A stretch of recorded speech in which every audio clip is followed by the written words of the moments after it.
Com o final da segunda temporada de Ruptura, eu vou relembrar algumas questões que ficaram abertas aqui, tanto na primeira quanto nessa segunda temporada, que a série ainda começou a abordar, mas não de fato a responder. Esse vídeo, vale explicar, ele é mais um olhar sobre o que pode ser trabalhado na terceira temporada, do que uma cobrança por respostas. Eu nem curto isso, tá? Eu sou do time que acredita que quando a história é bem contada, nem tudo precisa ser explicado, como se fosse uma prova, como se fosse ali um checklist, tá? E pensando nisso, eu vou trazer aqui questões em aberto que realmente valem a pena, que podem gerar novos assuntos, que podem trazer novos rumos, novas camadas e assim sucessivamente. Então, vamos ao que interessa, que aproveito isso para deixar o aviso. Esse vídeo contém spoilers de Ruptura. Deixa o like, se inscreve no canal e partiu para o que realmente interessa.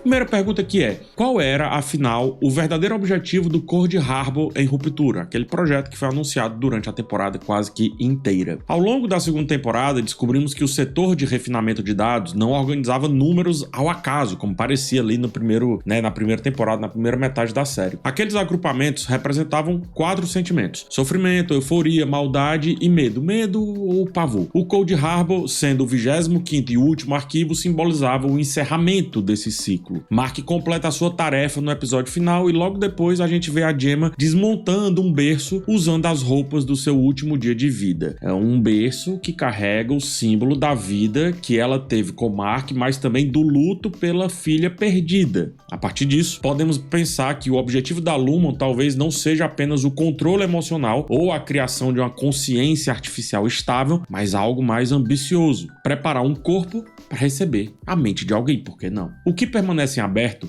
é o propósito real do tal do Cold Harbor. Seria apenas Gemma de volta sem os traumas? Eu duvido muito, tá? E o que me faz duvidar e enxergar essa pergunta como central para a terceira temporada é o animatrônico do Kier Egan, um boneco que não opera com falas pré-gravadas, pelo que deu para sentir naquela cena dele com Miltic. Ele interage em tempo real com Miltic, inclusive ele pausa para processar quando Miltic foge do roteiro. Isso lembra muito o funcionamento das IAs. Quando você faz coisas óbvias, elas respondem rapidamente, mas quando você traz uma pergunta um pouco mais complexa, aí, sabe, ela dá aquela travadinha para fingir que está pensando, quando na verdade está buscando algo em algum lugar. Então isso traz outra pergunta, né?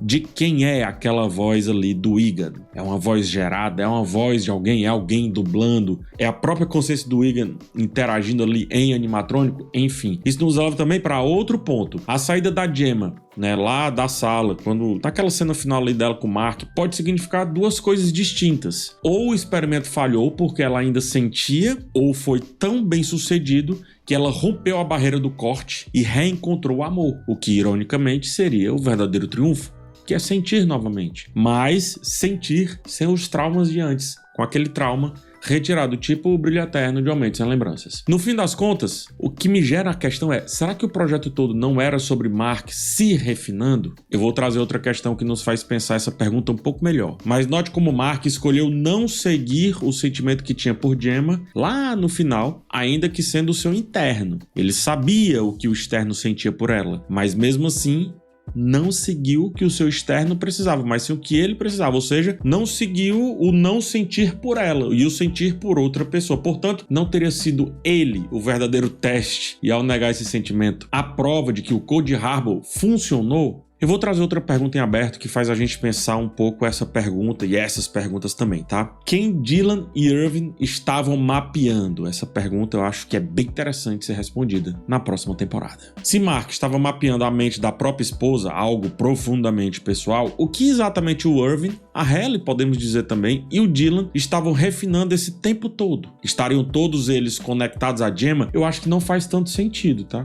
No caso da Halle, a gente sabe que ela é uma Egan infiltrada, beleza, então a sua presença no setor ali tem claramente outros propósitos, mas e Dylan e Irving? É dito no episódio final que Mark é o melhor refinador, isso é deixado bem claro, que nos leva a pensar que ele é aquele que está mais próximo de bater a sua meta. Então, o que vemos é apenas um dos projetos da Lumon? Não o único projeto, ele é apenas um projeto, o projeto do Mark. Faz sentido isso? Isso também ajuda a entender por que a volta do Dylan pode ser interessante mesmo após o fim do Cold Harbor. Mas eu vou deixar isso mais à frente para outra pergunta aqui. Mas pensa comigo, vai. Dylan diz que nunca foi uma pessoa impressionante e doeu ouvir que a Gretchen disse que o seu interno era confiante, era diferente, aquele negócio todo. Na carta, a gente pode, inclusive, inferir que o seu externo reconhece que eles compartilham a mesma fisiologia, mas são diferentes de formas que causam inveja mútua. O externo inveja o caráter do interno. O interno inveja a vida familiar do externo. Eles são fragmentos da mesma pessoa. Abre aspas. Espero que um dia ela veja em mim o que vê em você, diz o externo. Será que Dylan não está refinando uma versão melhor de si mesmo? O Irving, ao perceber que Burt enxergava nele alguém próximo do interno, vai embora. Isso casa perfeitamente com a jornada do Dylan para consigo mesmo. Ora, sobre o Irving ainda falando, né? Lembre-se que ele tem memórias fragmentadas de guerra, de sofrimento, que talvez nem sejam dele. Mas não vimos o externo dele falando sobre isso. O que a gente vê é, quando ele se aproxima do Burt, muito parecido com o que o seu interno vive, tá resolvido. E aí ele vai embora. Enquanto o Mark refinava Gemma, ou a si mesmo, os outros também não estariam refinando a mesma coisa? Não estariam fazendo a mesma coisa? Refinando cada um a si? Aí me leva ao outro ponto, tá? Por que chamar o Dylan de volta e também falar um pouco mais sobre esse real fim dos internos? São questões que estão em aberto. Essa pergunta parece simples, tá? Mas não é. Deixa eu contextualizar e depois explicar por que eu acho ela muito importante. Harmony Corbell afirma que o interno do Mark será descartado após concluir o arquivo lá do Cold Harbor. Não só ele, mas todo o setor também, né? Todo aquele andar. É isso que o leva a questionar se deveria realmente ele cumprir ali aquela missão que foi pedida pelo seu externo, ou se ele não deveria, se ele deveria salvar todos, enfim. Ele teme pela própria existência. Ele teme pela existência ali dos colegas, porque se a Luma já alcançou seu objetivo com a criação de uma consciência perfeita, então o setor de mineração de dados cumpriu a sua função e pode ser desativado. Só que a rebelião do Mark muda tudo, né? A decisão que ele toma ali de continuar a rebelião muda tudo. A Luma precisa impedir que eles avancem a partir daqui dali. E como a Harmony diz, ela pode retirá-los dali, é verdade, mas se o Mark escolheu não mais aquele caminho, ela só tira a Gemma. Aquela galera continua. Daí entra outra dúvida. Se o setor seria extinto, por que querer o Dylan de volta? Só para negar a sua demissão e depois desligá-lo novamente? Não faz sentido. O Cold Harbor foi finalizado sem ele, o que mostra que a sua presença não era essencial à conclusão do projeto. Isso levanta a possibilidade de que a Lumen não descarte os funcionários de imediato ou da maneira como foi vendido pela Harmony, mas que sim os remaneje para outras funções ou que outros projetos estejam existindo em paralelo ao projeto do Mark.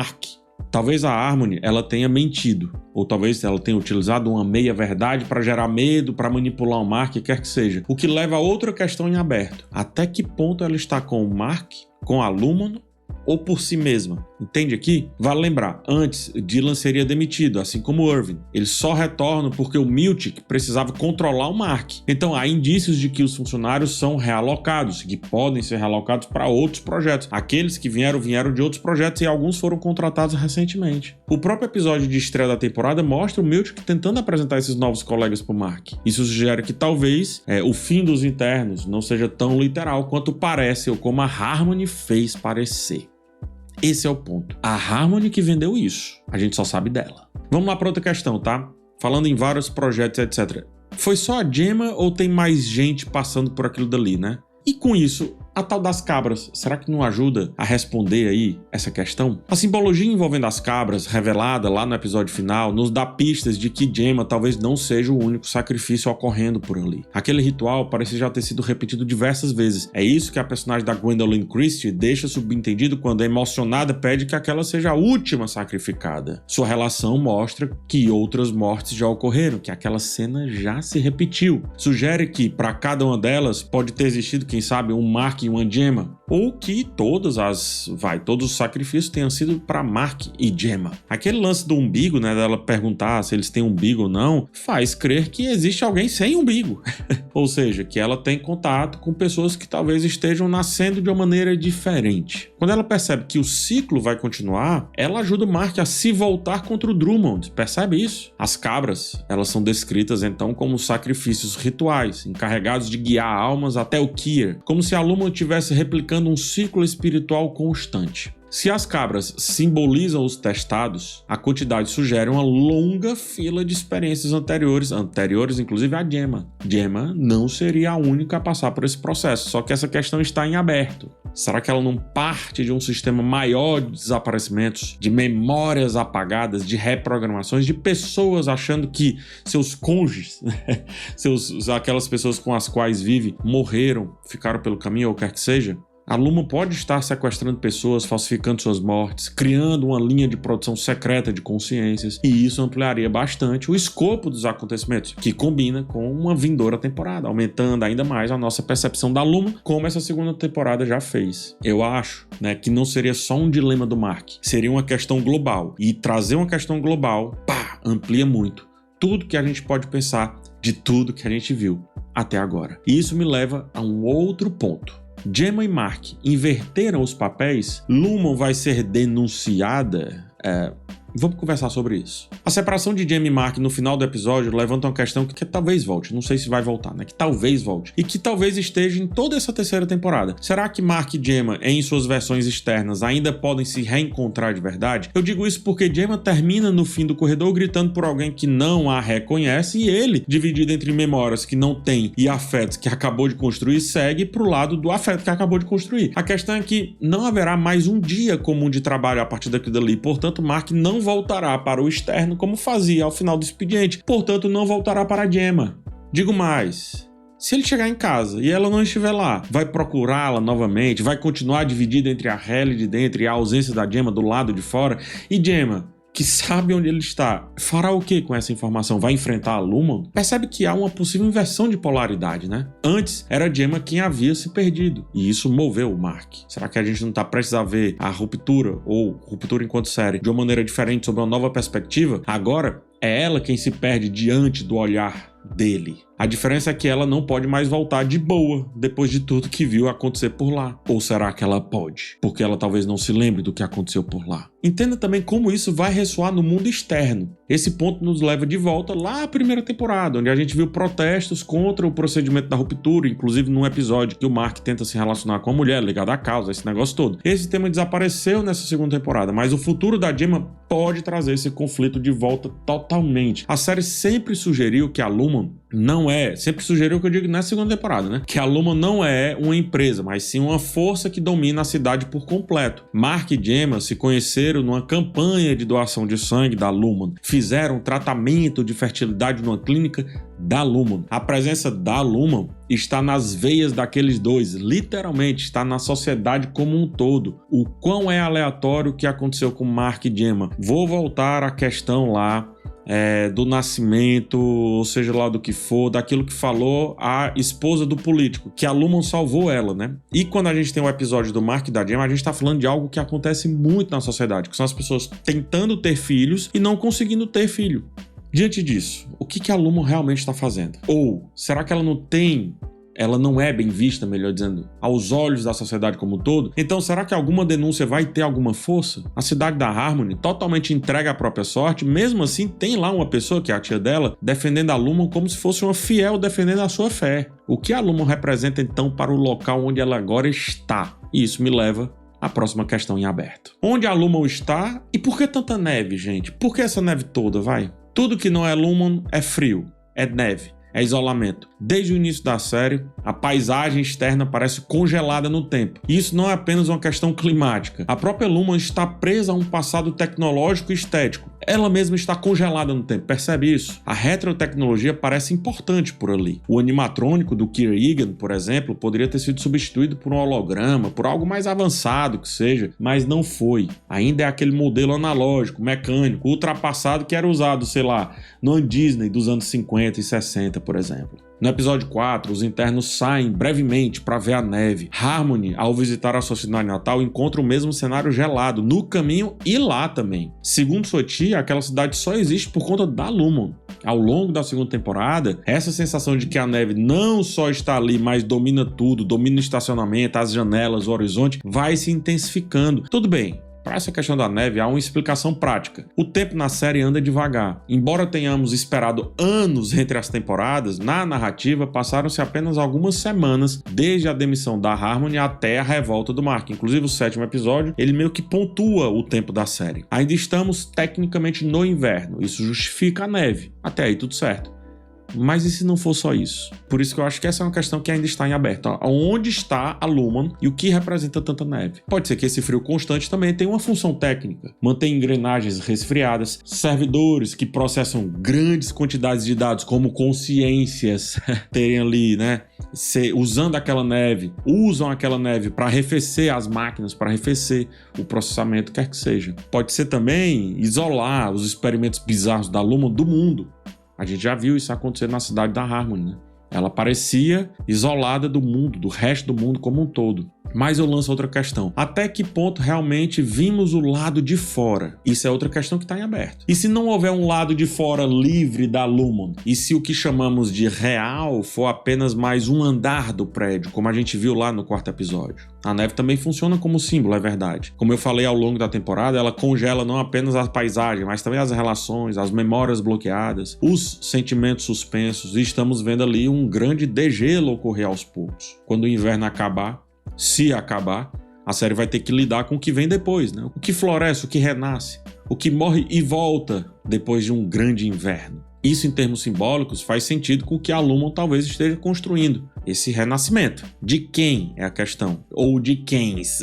De quais pessoas, né? Sendo pragmático, ainda fica a dúvida, tá? Por que tanta neve? E onde de fato está localizada a Lumon? Naquele prédio, na vida real, é em Nova Jersey, mas na série, definitivamente, não é. Isto posto, né, vamos aí a algumas perguntas menores, mas que eu acho que ainda podem ser trabalhadas. Até onde vai a frustração do Miltic? Mesmo tendo cumprido a sua função ao ver Mark concluir o Cold Harbor, Miltic ele falha ao não impedir a fuga da Gemma, o ativo mais valioso da empresa pelo que a gente viu nessa 2ª temporada. Ao longo da temporada cresce nele algo, inclusive, de muita frustração, um possível remorso com a Lumon. Então a dúvida também que fica é, Miltic pode trair a Lumon e se juntar aos rebeldes?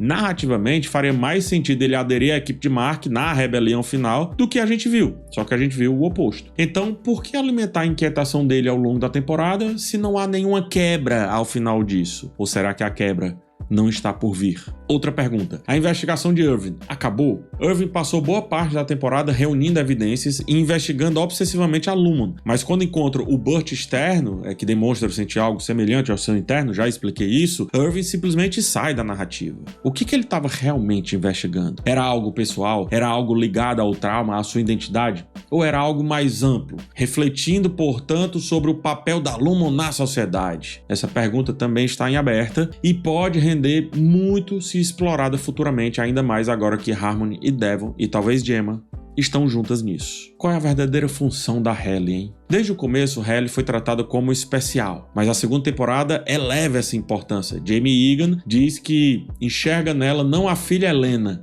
mas a própria figura do Kira reencarnada nela. Isso levanta a hipótese sobre se o plano da Lumon é usar a Halle como um receptáculo para trazer o Kira de volta à vida. A cena entre ela e Jamie, somada às várias falas sobre como ela lembra certas pessoas, apontam exatamente nessa direção.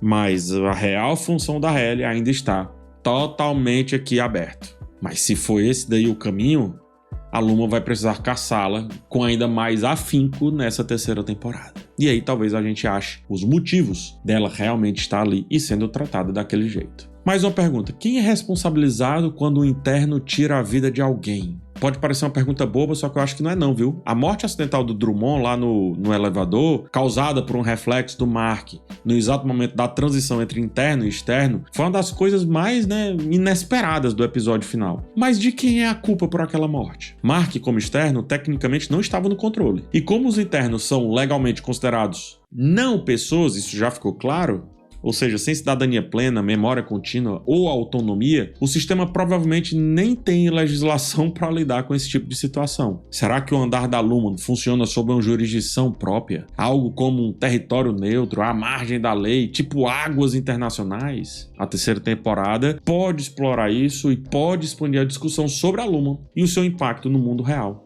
a partir dessa questão. Por isso que eu acho que ela é importante. Mas é isso. Trouxe muitas questões, ficaram aí em aberto, ou seja, tem muita coisa para acontecer em Ruptura, muita coisa. No começo falava-se sobre a terceira temporada ser a última, mas, sei lá, depois da Apple TV tá até trazendo série que já havia encerrado, como Ted Lasso, eu coloco minhas dúvidas sobre a terceira temporada ser a última, inclusive essa é uma pergunta que também está em aberto, né? Mas eu reitero que trouxe perguntas que podem dar bons caminhos para a história. Eu reitero a minha posição de que deve ser respondido aquilo que serve à história. Coisas, penduricalhos que ficarem por ali são irrelevantes e, sei lá, podem ser respondidos por tabela. O Dan Erickson, criador da série, já disse que a série irá responder muitas perguntas, que não vai fazer como Lost fez, ele até cita isso, mas que também se focará em contar essa história em primeiro lugar. E é isso que eu quero, né? E foi isso que a gente viu na segunda temporada. Vamos ver o que vai vir a seguir na terceira, quarta ou sei lá quantas temporadas Ruptura terá. Até lá, se inscreve no canal, deixa um like, um forte abraço em vocês e tchau.